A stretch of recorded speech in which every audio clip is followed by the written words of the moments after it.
Начальник департамента полиции Алматы, генерал-майор полиции Арстан Ганизапаров встретился со студентами юридического факультета Казахского национального университета имени Аль-Фараби. Спикер провел лидерскую встречу, рассказал о полицейской службе, а также проинформировал аудиторию о противодействии наркопреступности и дорожной безопасности в мегаполисе. Мемлекет басшысы Қасым-Жомарт Кемелұлы Тоқаев жаңа Қазақстан жастарына үш маңызды басымдықты атап өтті. Бұл білімге ұмтылыс, еңбекқорлық, патриоттық. Біздің әрқайсымыздың көкірегімізде, жүрегімізде осы елге деген, ертең болашағымызға деген патриоттық болу керек.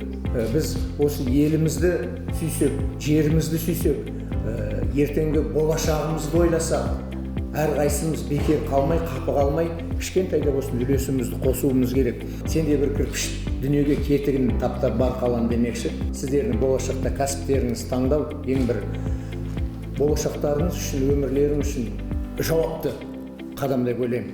Кроме того, руководитель ДПР рассказал о преимуществах полицейской службы.